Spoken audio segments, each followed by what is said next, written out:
আমরা হিন্দুদেরকে কাফের বলি না। আল্লাহকে বলছেন হিন্দু কাফের, আল্লাহকে বলছেন খ্রিস্টান কাফের। সূরা আন-নিসা। যারা আল্লাহ তাআলা ও তার রসূলদের অবিশ্বাস করে এবং আল্লাহ তাআলা ও রসূলদের মাঝে এই বলে একটা পার্থক্য করতে চায় যে আমরা রসূলদের কয়েকজনকে স্বীকার করি আবার কয়েকজনকে অস্বীকার করি, এর দ্বারা আসলে এরা নিজেদের জন্য একটা মাঝামাঝি রাস্তা বের করে নিতে চায়। এরাই হচ্ছে সত্যিকারের কাফের। আর আমি এ কাফেরদের জন্যই নির্দিষ্ট করে রেখেছি এক চরম লাঞ্ছনাদায়ক শাস্তি। সূরা আল ফাতাহ। আল্লাহ তাআলা ও তার রসূলের উপর যারা কখনো বিশ্বাস করেনি, আমি সে অবিশ্বাসীদের জন্য জ্বলন্ত আগুন প্রস্তুত করে রেখেছি। সূরা আল কাফিরুন।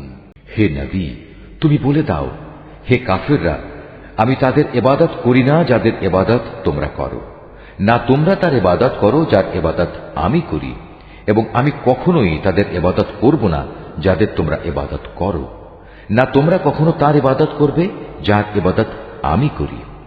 এ দিনের মধ্যে কোনো মিশ্রণ সম্ভব নয়। অতএব তোমাদের পথ তোমাদের জন্য আর আমার পথ আমার জন্য। যারা আল্লাহর নাজিল করা আইন অনুযায়ী বিচার ফয়সালা করে না, তারাই হচ্ছে কাফের। সূরা বাকারা।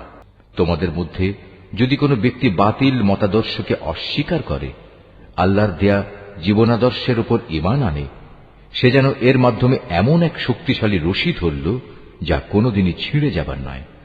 আল্লাহ তাআলা সবকিছুই শোনেন এবং সবকিছুই জানেন। যারা আল্লাহর উপর ঈমান আনে, আল্লাহ তাআলাই হচ্ছেন তাদের সাহায্যকারী বন্ধু।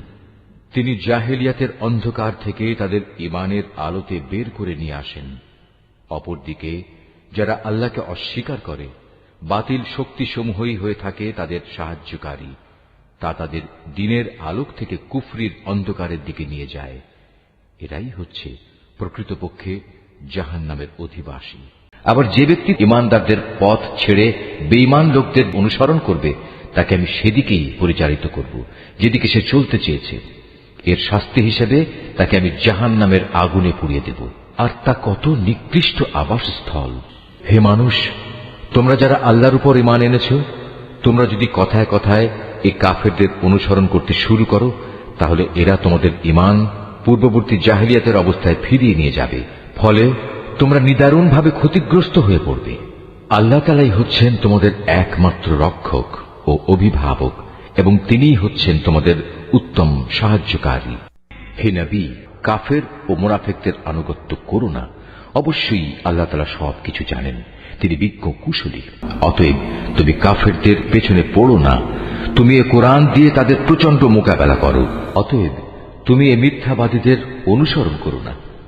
তারা তো তোমার এ নমনীয়তাটুকুই চায় যে তুমি তাদের কিছু গ্রহণ করো, অতঃপর তারা তোমার কিছু গ্রহণ করবে।